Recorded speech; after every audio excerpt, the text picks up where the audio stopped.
Before we start, I actually just want to say that this video is a part 2 or follow-up video to my Cyno guide. If you haven't seen that, absolutely no worries. This is still watchable as a standalone video, but it will add a lot of context to the points that I'm going to be making. Alright, I want to try to paint a picture about what I mean by gameplay analysis. In Genshin Impact, there are two pretty big main reasons that players will pull for new characters. Either waifu or meta. We've all heard this a million times before. Or, in more general terms, players will pull a character based off of their characterization, such as their personality, their element, their lore, and of course their looks. Or they will pull for a character based off of their usability, team synergy, and accessibility. And of course, they will pull for strength. A character's gameplay design sort of lives in this area in between these two larger concepts. When we're talking about gameplay, I'm going to be looking at everything from how well a character's kit fits their characterization, to how fun they are to play, to how you actually build them and use them in the game. There absolutely will be some overlap between gameplay and meta and characterization. Something that makes a character weak might also make the character a lot less fun to play. But the main point isn't to say that they're weak, it's to say that they're fun or fluid, or if their kit feels like they're dead in the water. For that reason, this video might come off as if I'm bouncing between the two concepts a lot, but trust me, it'll all fit under the same umbrella at the end of the day. Alright, so let's start with Cyno's gameplay fantasy. For those of you who aren't aware, gameplay fantasy is a term mostly used by the League of Legends developer team, and it asks the question, does this character's kit, gameplay, and animations fit their lore and characterization? In order to answer this, we need to know what aspects of Cyno's kit we're worth designing around. Well, Cyno is the general Mahamatra working for the Academe.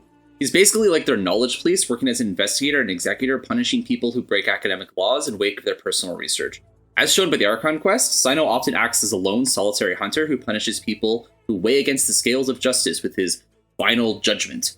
So, without spending too much time with lore, as I'm really not a lore expert, there are two main things that I see here that need to be captured through his gameplay. First, let's focus on that lone wolf hunter business. Cyno's elemental burst is the main way that they accomplish this feeling. It is an 18-second greedy infusion that he loses when he swaps off to a different character. Not only does this make him insanely greedy, but it also forces him into a solo playstyle, whereas most teammates don't actually have buffs or off-field abilities that can actually last long enough to help Cyno for this full duration. This, in my opinion, absolutely captures the feeling that the devs were going for with the gameplay fantasy. And more exactly, from a gameplay point of view, we know this kind of style is proven to work in the game of Genshin Impact. Xiao's elemental burst isn't as long, but he still has the same problem, being a hyper solo carry that can't get support from his teammates. This playstyle can be really fun for certain types of players who want to feel like they control the entire fight with their favorite character's kit, or even players who want to literally solo clear floors with just one character, or in this case that'd be Cyno. It also rewards hyper investing, so players who want to max out one unit as much as possible and get as much damage from that unit as possible might feel extra satisfaction from this kind of design. mihoyo also wanted to design Cyno in a way that made him strong for the new Dendro reactions and probably weaker for older supports. Iridescent Veneer, for example, just doesn't work with an 18-second burst pretty much at all, making Automa units a lot worse of an option for him. However, Quicken has a really long duration, so that even Dendro Traveler is enough to maintain the buff time for Cyno specifically, and the off-field Hydra units that we have, being Xingqiu and Yulan, make Cyno work for Hyper Bloom as well. Actually, I'm super happy about that too, by the way. You'd expect that the new Electro character from Sumeru would work with both new Electro reactions, and he does. It sounds pretty basic, but this is actually, I think, something that mihoyo messed up with Tenari, so I really wanted to include this in the video as well. However, this kind of design is actually far from perfect, and it can create a lot of problems for some players too. In a game like Genshin, very few people will have access to most of the roster, and oftentimes might not even have the correct options to draft a Cyno team in the first place, or the options that they do have will leave a much lower quality of life for gameplay. Missing stuff like a High Constellation Fischl, a High Constellation Beidou, a Nahida when she comes out, or even a Zhongli shield might be reasons to why this gameplay just doesn't work on some accounts or for some kind of players. Cyno can be severely punished for making mistakes in Abyss as well, such as getting hit by large enemy abilities. You really can't swap off of his elemental burst too early to heal him up or refresh his shield, as not only will you kill your entire rotation, but also highlight another hill that you have to climb when you play Cyno: his lack of poise.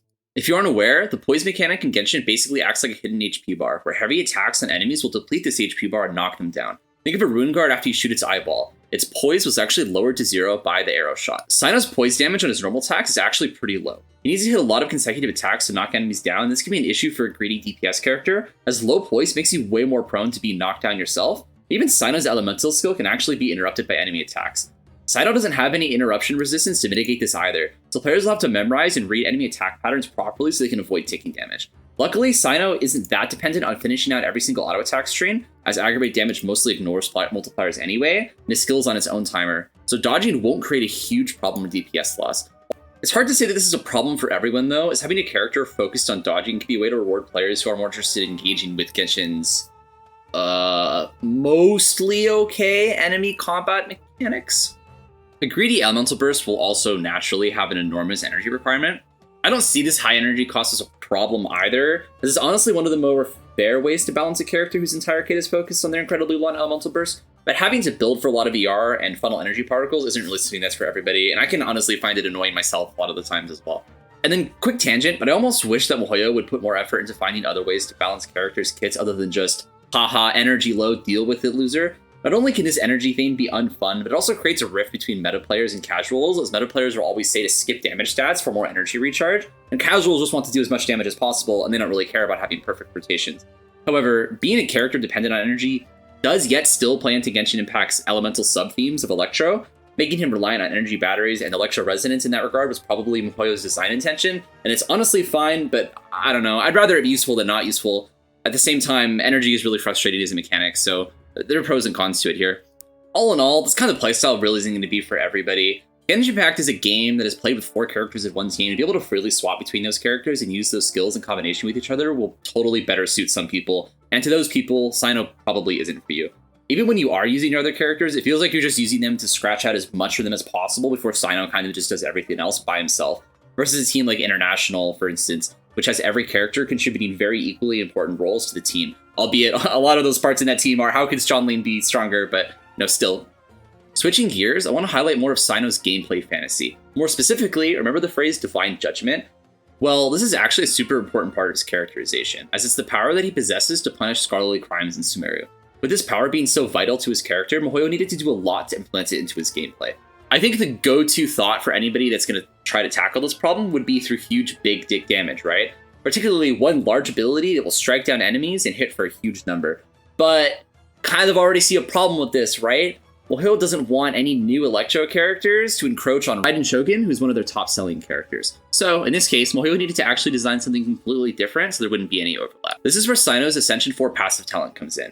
If you missed my Cyno guide, this is basically the skill responsible for that rain that you see appear around your screen during your elemental burst. If you aren't aware, when this rain appears, your next elemental skill that you triggered while the rain is active will deal massive bonus damage and trigger extra Duststalker bolts that will spread in a wave attacking enemies. I absolutely love this rain. It is literally so cool and it accomplishes so much for Cyno's gameplay. It creates this little fun mini game where you try to time your elemental skill activations with the rain in between all of your attacks. And it's a really fun, cool way to deal extra damage. And this rain is an amazing example of how to implement a character's gameplay fantasy in a single-player RPG game. Seeing it light up and empower your attack is just an excellent way to capture the feeling of enacting Cyno's Divine Judgment, almost as if the player was wearing the same sacred ritual as the character themselves. The Enseer serves as an excellent visual indicator too. Anyone who's played this game for a while knows how crap mihoyo usually is at this kind of stuff. At worst, buff or skill indicators just don't exist anywhere where they should be. There's no way to see what's empowering your character, and there are often no ways to see enemy debuffs other than what elements are being afflicted with them.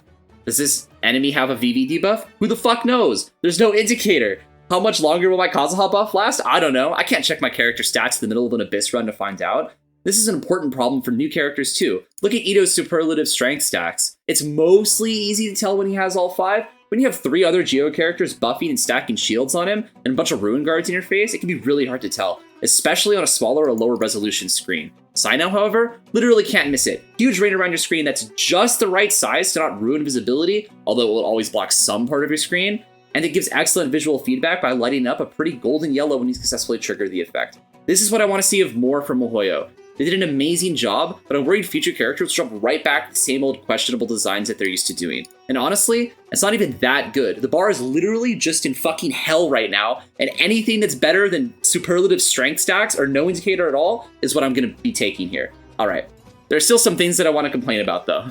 When designing a unit, mihoyo absolutely has some expectation in mind for what kind of player might want to use them. Look at Cyno, for example. No one can ever tell me that Cyno was designed for Abyss. She's absolutely an exploration character. Why else would you want to roll in a straight line for 10 seconds? It makes no sense, right? 100% exploration. While I totally agree that Cyno was designed for Abyss, I kind of expected him to be slightly more useful for exploration as well. Following Tonari, who's actually an excellent character at exploring the lush Sumeru, Cyno basically does nothing when he's in the new desert region. Obviously, not everybody cares about a character being good at exploration, but I think we can all agree that maybe mihoyo could have just done a little bit more to make him useful in the desert. Being burst-focused really does not help, and I understand that they want to reserve high mobility skills for Animo characters, but this dash literally nets you almost no movement, especially when you consider its long wind-up. However, this skill from a gameplay POV also has to be on a short cooldown so we can generate energy, and it can't be stronger than his in-burst skill either, so I'm not really sure what they could have done differently. Being honest, I think what really needed to change is the Expedition passive talent that Cyno has. Expeditions are such a fossilized mechanic from this game's launch that it deserves an entire discussion video on its own, but I wish that these would be stronger and maybe more tailored to a character's home region than what we're getting right now. This would also really fit into character's gameplay fantasy. Genshin is an open-world RPG game, and we already have that passive slot, right? So making these exploration talents more tied in lore in a way that actually benefits gameplay without being necessary for people who skip these characters, I think is an excellent idea. And looking back at building and drafting Cyno in teams, I want to comment that this character has plenty of artifact options, even for new players, and a really strong F2P weapon, but what this man is lacking is solid teammates, especially of the Dendro element. This is going to be a larger talking point in my Nilo video, which is why it's near the end here, but I think it's really questionable to release 2 back-to-back characters who are reliant on the Dendro element for their main team compositions. We only have 3 Dendro units in the game entirely. Maybe the Archon and possibly a Dendro healer should have been released first, but I guess it'll happen eventually, so I can't really flame them too hard. If you're worried about this, pull on them a rerun and don't pull them right now. And that about wraps up everything that I wanted to say. I think I did a much better job here trying to be fair to Cyno's gameplay than I did in my other gameplay analysis between my Reddit post and my old Tenari video. I'm obviously going to be biased, and in this case I think it's really clear that I actually really like Cyno's gameplay, but I found in the past when I like a character, I'll write 1,000 compliments and say literally nothing negative, or when I dislike a character, I end up constructing points against them that either don't exist or are actually positives. In this video, I tried to give the downsides and upsides to everything that I mentioned, and I hope it came across as more well-rounded. In the future, I plan on doing one of these for every new 5-star character, maybe older characters too. Yai's gameplay is really bad, never got a chance to write a Reddit post on her, so I'm really gonna complain about her on her rerun. Anyway, thank you guys for watching, and make sure to go outside and touch some grass.